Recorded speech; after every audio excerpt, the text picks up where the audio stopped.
Other interesting cultural news, you have Disney CEO Bob Iger wanting to decrease their Star Wars and Marvel production.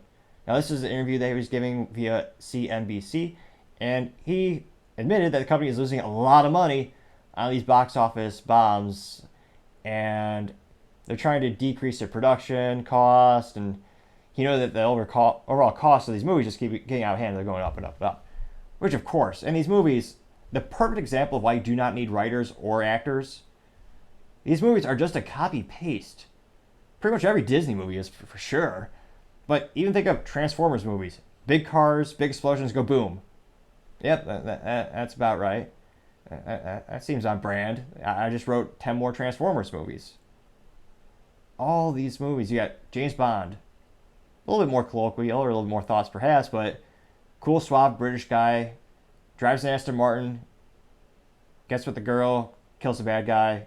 Happy ending. That's pretty much a copy paste at this point. Fast and Furious. Big cars, lack of logic, lack of plot. That really is just a copy paste. And you have Vin Diesel just say family a couple times. I just wrote the next 3 Fast and Furious movies without even trying. A lot of these movies are just a copy paste to begin with. So Bob Iger is correct.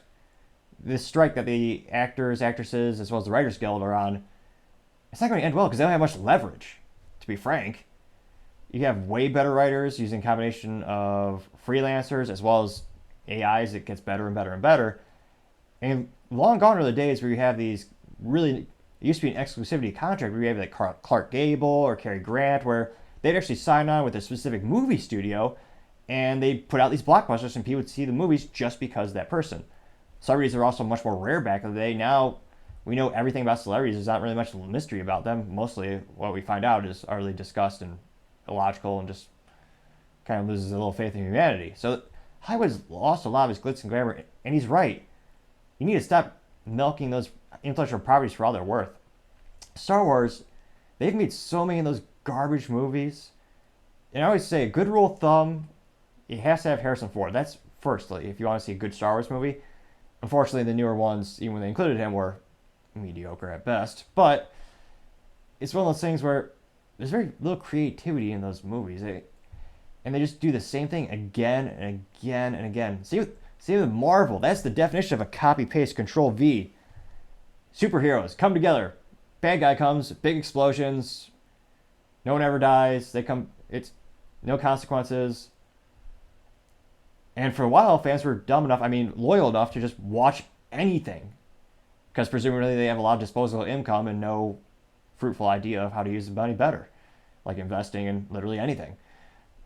But for a while, that business model worked. Now, the market has become so saturated with all those movies from Marvel and Star Wars in particular. The fans, I think, are finally fed up with it. Also, injecting politics into entertainment material is usually not a prudent business decision unless you are a political outlet. That makes a little bit more sense, but it just completely diluted the brand. So now it's almost as if I expect to see a Marvel at a dollar store. That's how much those movies would be worth to me personally. If I had to watch one, even $1 would be too much because you'd stream, like, they even have free movies on YouTube with ads.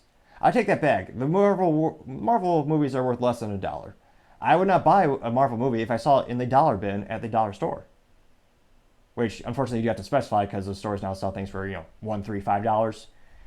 Inflation is ridiculous. But this is also part of Bob Iger's big plan. He wants to try to decrease costs and cut costs by $5.5 billion. And there's a lot of fat to trim at Disney.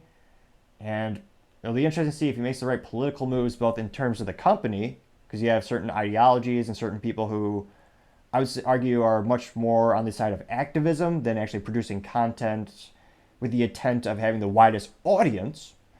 It'll be interesting how he navigates both the internal challenges and the external challenges as he tries to bring up the nosedive that is the Disney stock and the Disney company. So we shall see. Thank you everyone for taking the time to tune in today. We're trying to get to 3,000 subscribers by the end of July, so if you click that button, I would greatly appreciate it. Also, don't forget to take the time to like and comment. Your feedback is also greatly appreciated. It's how we make the show better and better. Also, and lastly, don't forget to tell your family, tell your friends, tell your coworkers, heck, tell your enemies, tell anyone and everyone. Just stay safe, Fight the good fight.